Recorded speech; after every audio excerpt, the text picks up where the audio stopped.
Hello everyone, कैसे हैं आप सभी? आशा करता हूँ कि आप सभी अच्छे ही होंगे। और जैसा कि आपको मालूम है कि आपका 7 सेमेस्टर का एग्ज़ामिनेशन बहुत ही नज़दीक है, तो आप फ़ोकस्ड होकर पढ़ाई कीजिए। और ये जो मैं अभी वीडियो आपको एथिक्स का प्रोवाइड कर रहा हूँ, तो एथिक्स का बिल्कुल भी टेंशन नहीं लीजिए। सिर्फ मॉड्यूल 4 एंड मॉड्यूल 5 याद रहे, मॉड्यूल 4 एंड मॉड्यूल 5 आप पढ़ के जाइए। ये 2 मॉड्यूल आपको अप्रॉक्स जो है 60 प्लस ही मार्क्स आपको गेन कराएगा, अगर आपकी राइटिंग पावर अच्छी है तो। तो आज के इस वीडियो में जो हम लोग बात करने जा रहे हैं वो पेटेंट के बारे में करने जा रहे हैं। मान लीजिए आप कोई इन्वेंशन करते हैं तो बोलते हैं, सुने होंगे बहुत लोगों के मुंह से ये बात सुने होंगे। वो बोलते हैं कि अगर इस इन्वेंशन को तुमने किया है तो इसका पेटेंट ले लो, इसका पेटेंट करा लो। उसका ये मतलब होता है कि ये आपका इंटेलेक्चुअल प्रॉपर्टी है। इसका जो राइट है, चाहे वो कॉपी करना या किसी को देना या कुछ भी उसका यूज, वो राइट आपको मिलना चाहिए और आपको ही मिलता है। जब आप उसका पेटेंट कराते हैं तो उसका कोई यूज अदर आदमी आपके परमिशन के बिना नहीं कर पाता है। आप उन्हें परमिशन देंगे, उन्हें लाइसेंस देंगे, तभी वो आदमी वो पेटेंटेड वस्तु का उपयोग कर सकता है। तो आइए हम लोग पेटेंट के बारे में थोड़ा सा डिटेल में पढ़ें। सबसे पहले मैं ये सब आपको पहले भी बता दिया हूँ। पिछले लेक्चर में इंटेलेक्चुअल प्रॉपर्टी क्या होता है ये मैं आपको बता दिया था। फिर उसके बाद जो है ये आपको इंटेलेक्चुअल प्रॉपर्टी में क्या है नहीं है ये सारी चीज़ें आपको होगा, याद होगा, तो मैं आपको पिछले वीडियो में बता दिया। अगर आप नहीं देखें तो पहले देख लीजिए बहुत अच्छे से, फिर यहाँ आइए, फिर ये आपको बहुत ही अच्छा से समझ आने वाला है। पेटेंट क्या है? तो पेटेंट, मैं यहाँ सबसे पहले अपना लेजर पॉइंट ही ले लेता हूँ। पेटेंट क्या है? ए patent is the right granted by government. Patent क्या है? एक राइट है, मतलब एक अधिकार है जो कि गवर्नमेंट के द्वारा दिया जाता है। किसको? टू एन इन्वेंटर, इन्वेंटर को। किस चीज के लिए? To exclude other from imitating, manufacturing, using और सेलिंग द इन्वेंशन। इमिटेटिंग मतलब स्प्रेडिंग वगैरह से रिलेटेड है, उसका कॉपी करके किसी और को देना, बेचना, इलीगल, उसका इलीगली कुछ भी करना। तो ये एक पेटेंट क्या है? एक राइट जो है ग्रांट किया जाता है, एक अधिकार मिलता है इन्वेंटर को गवर्नमेंट के द्वारा, ताकि कोई अदर व्यक्ति इसका किसी अदर मीन्स से कॉपी करके या मैन्युफैक्चर ना करे, या उसको बेचा ना जाए, किन्हीं अदर को बेचे नहीं, आपको बिना बताए। अगर आपको बता के वो बेच रहे हैं, मतलब आपसे परमिशन लेके बेच रहे हैं, तो इट्स ओके, क्योंकि आपको उसका फिर पैसा मिलने वाला है, आपको उसका कमीशन वगैरह जो बनता है वो आपको मिलेगा। लेकिन अगर ये चीज़ आपको बिना बताए किया जा रहा है तो इंटेलेक्चुअल प्रॉपर्टी राइट के अनुसार से वो व्यक्ति एक क्राइम कर रहा है, जिसके वजह से उनको जेल भी हो सकता है। तो patent are granted for, patent किन किन चीज के लिए पेटेंट लेने जाओगे? मान लो आपने क्या किया, कोई चीज आपने उगाया, या मान लो आप कोई अदर कोई सब्सटेंस बनाया, तो आप जाओगे उसका पेटेंट लेने के लिए। तो भैया इसका आप हमको पेटेंट दे दीजिए। अब इसमें हम लोग देखेंगे कि पेटेंट रिक्वायरमेंट क्या है पेटेंट का, और किस किस चीज का आपको पेटेंट नहीं मिल सकता है, ये भी चीज के बारे में बात करेंगे। तो पेटेंट किन किन चीजों के लिए मिलता है? कि एक इन्वेंशन, मान लीजिए आप कोई नया आविष्कार कर दिए, कोई नई तकनीक ला दिए, मतलब मान लीजिए कोई नया मशीन बना लिए, तो आपकी उस इन्वेंशन के लिए आपको पेटेंट मिलेगा। आपने कोई इनोवेशन या इम्प्रूवमेंट करवाया है किसी इन्वेंशन में, तब भी आपको जो है उसका पेटेंट मिल जाएगा, उसका पेटेंटेड वर्जन आपको मिल जाएगा उस वस्तु का। प्रोडक्ट ऑफ एन इन्वेंशन, या उस इन्वेंशन की वजह से कोई अदर प्रोडक्ट बना है तो उसका भी पेटेंट आपको मिल सकता है। या आपने कोई कंसेप्ट दिया, उस कंसेप्ट का भी आप पेटेंट ले सकते हो। रिक्वायरमेंट क्या है पेटेंट का? तो सबसे पहला रिक्वायरमेंट आता है नोवेल्टी। इन्वेंशन बिल्कुल नया होना चाहिए और इसके बारे में पब्लिक को पता ना हो। ये तो होता ही है, ये तो फर्स्ट ही है, इंटेलेक्चुअल प्रॉपर्टी में ही ये चीज आ जाता है कि वो उसके बारे में किसी अदर को नहीं मालूम हो, कहीं और ना हो, किसी अदर व्यक्ति द्वारा पहले से ही उसका इन्वेंशन ना हो।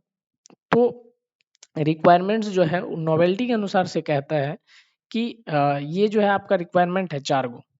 तो नोवेल्टी के अनुसार से इन्वेंशन बिल्कुल क्या होना चाहिए? नया होना चाहिए और इसके बारे में पब्लिक को पता ना हो।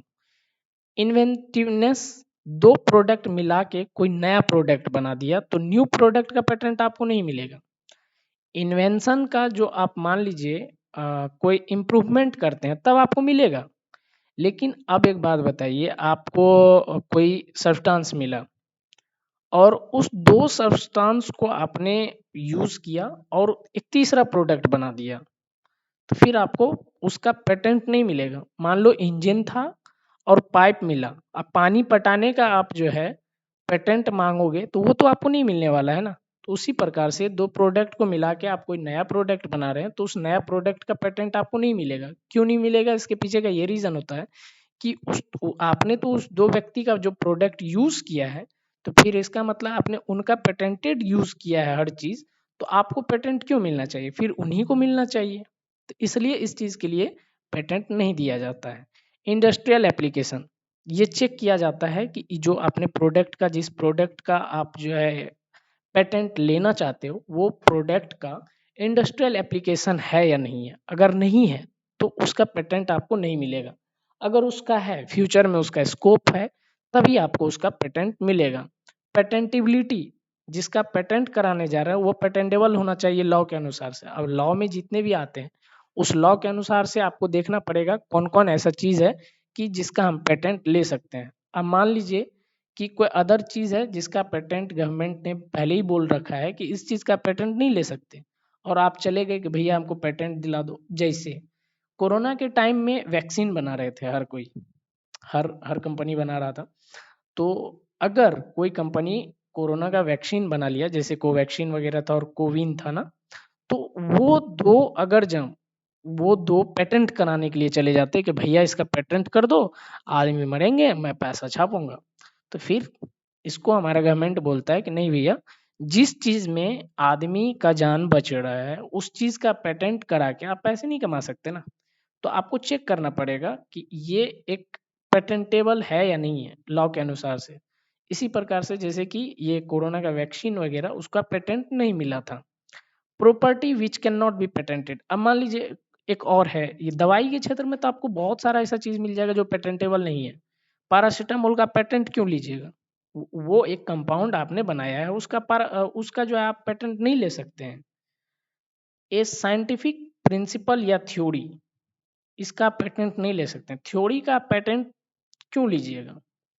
कोई आप थ्योरी दिए हैं, वो अपने अनुसार से दिए हैं, उसका पेटेंट, उस थ्योरी को लोग यूज नहीं करें, ऐसा आपका कहने का अर्थ है। पेटेंट कराने का मतलब होता है जब भी उसका यूज होगा तो फिर दिक्कत होगा।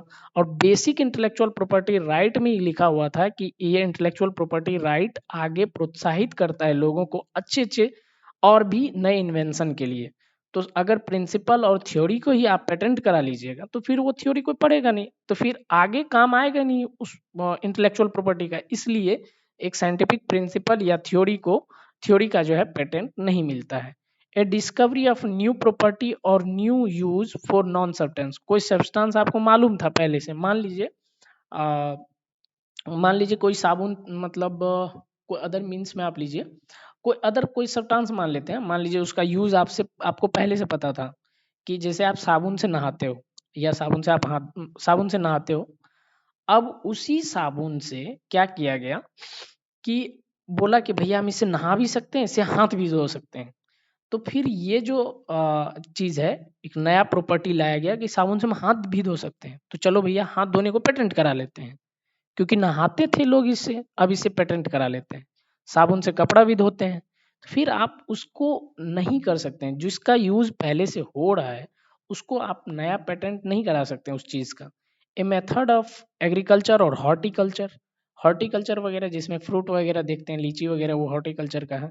और एग्रीकल्चर तो एक कोई मेथड है जैसे ड्रिप एरीगेशन, उस मेथड को आप पेटेंट नहीं करा सकते। क्यों नहीं करा सकते? क्योंकि अगर आप पेटेंट करा लीजिए इसका मतलब आप रेस्ट्रिक्ट कर रहे हैं फार्मिंग से, और ये बेसिक नीड्स हैं। ये तो ऐसा होना चाहिए कि पेटेंट फ्री होना चाहिए। डीप इरिगेशन अगर जब सबको अच्छा लग रहा है तो डीप इरिगेशन फिर होनी चाहिए। तो ये या हॉर्टिकल्चर का कोई भी मेथड है, ताकि ये जो है कंट्री में जो मान लीजिए कहीं पे खाने की शॉर्टेज हो रही है तो उसको पूरा करने के लिए मेथड ऑफ एग्रीकल्चर और हॉर्टिकल्चर में जो है उसका आपको पेटेंट नहीं दिया जाना चाहिए। अगर पेटेंट दिया तो फिर जो आदमी भूखे रहेंगे, आप अपना मान लो गेहूं का पेटेंट करा लिए हो तो फिर वो गेहूं कोई बेचेगा ही नहीं। हाँ, आपको ये लग रहा होगा कि मिर्चा राइस पेटेंट पेटेंट नहीं कराए हैं। मिर्चा राइस जो अभी बिहार में मिला है जीआई टैग, तो उसके अनुसार से वहाँ जीआई टैग दिया गया है, ज्योग्राफिकल इंडिकेशन दिया गया है, ना कि उनका पेटेंट दिया गया है। हाँ, नहीं हो रहा था इसलिए वो इंटेलेक्चुअल प्रॉपर्टी के अंतर्गत आया है। Inventions related to atomic energy are not patentable.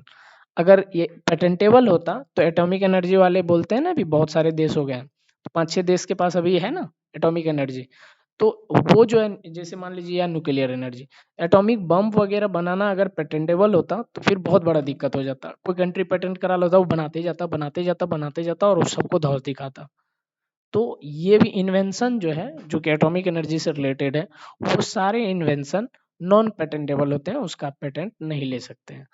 इस वीडियो में इतना ही। आगे के वीडियो में हम लोग बात करेंगे कॉपीराइट के बारे में। तब तक के लिए धन्यवाद।